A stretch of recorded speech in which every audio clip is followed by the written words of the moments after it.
What is going on, y'all? Side Perspectives, giofvcks, and I'm gonna have to talk about it. White women can be just as racist, just as dangerous, just as problematic as their white male counterparts. It needs to be said because a lot of people like to give white women this pass with the, oh, but they're women, they're docile, they didn't mean it. No, Karen is just as problematic as Tom, okay? And it needs to be said, throughout history, black people have been killed because of a white woman who was lying.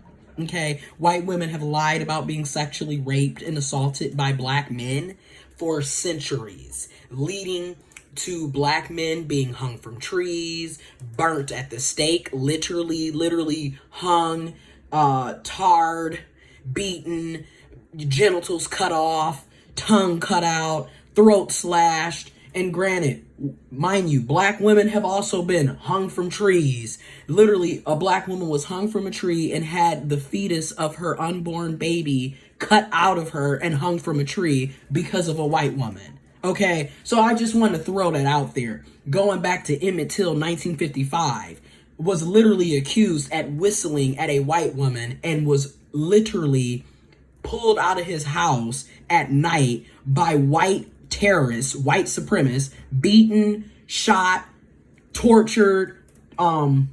They literally weighted his body down in the river. Like, this is what they do. This is why I'm so sick of us acting like white women are somehow anti-racist when they are right along. I mean, hello, 53% of white women voted for Donald J. Trump. So I don't want to hear about, oh, I'm not racist. Oh, I would never. Oh, I have white friends. I don't want to hear that. Or I have black friends. I don't want to hear that shit. I don't want to hear it. Because literally, actions speak louder than words.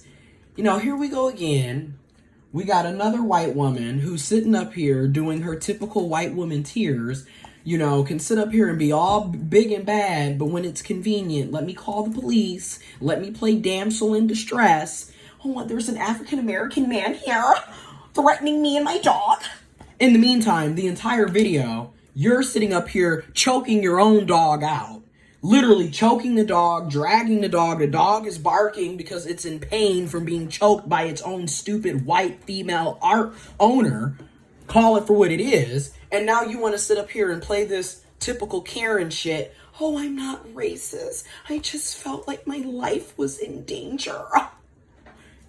And this is why, like I said, sooner or later, you're going to have to start looking at people for what they've always been. Racist. Okay? Terrorists and problematic. You need to start looking at them for what they are. The same way I call out black men and black women and black people is the same way I'm calling out white men, white women, and white people.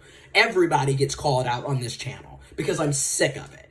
A lot of y'all like to sit up here and, that's their thing. They like to hide behind being a woman as if being a woman, somehow you can't be a bigot. You can't be a terrorist. You can't be racist. You can't be sexist. You can't be misogynistic. You can't be homophobic. You can't be transphobic. Your gender has nothing to do with the bigotry that's inside of you. Okay? Because I work with white women at work. I went to school with white women. I've been around white people my entire life. And I'm here to let you know, Karen is just as problematic as Tom. Okay? Just as problematic, if not more, because here's what she likes to do.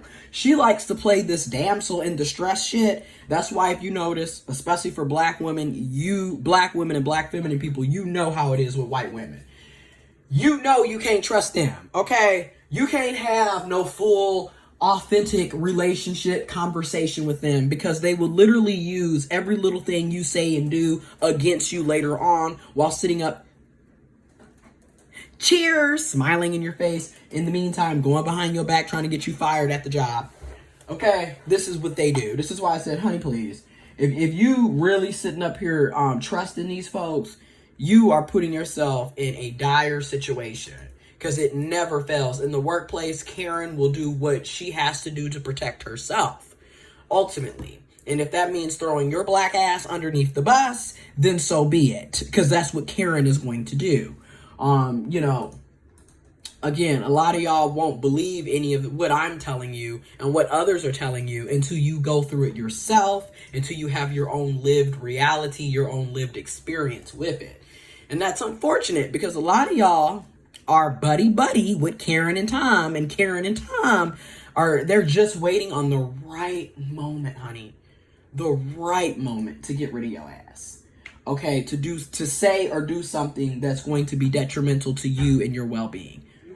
So this is why it is so important that, y'all realize that, so you're not caught up in some mess later on down the road when you thought Karen was your friend and Karen really wasn't your friend, right? Like, that's what happens to a lot of black folks and people of color.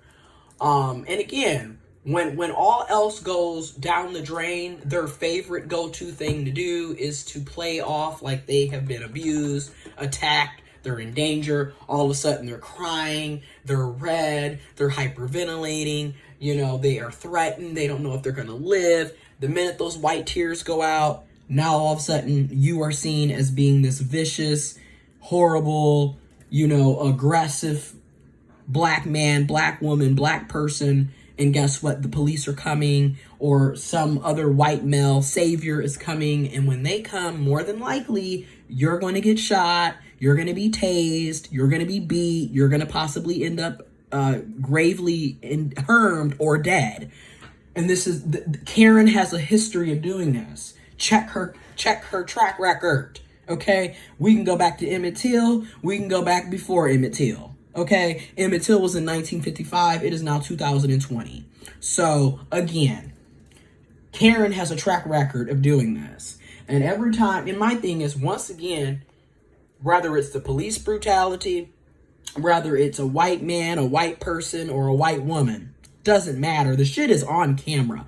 And this also just goes to show you that, even with cameras and video footage, none of this ultimately matters in the long scheme of things, because as usual, even on camera, even on video footage, we've got numerous footage of black people being beaten, killed, and slaughtered, and harassed, and assaulted on video, and guess what?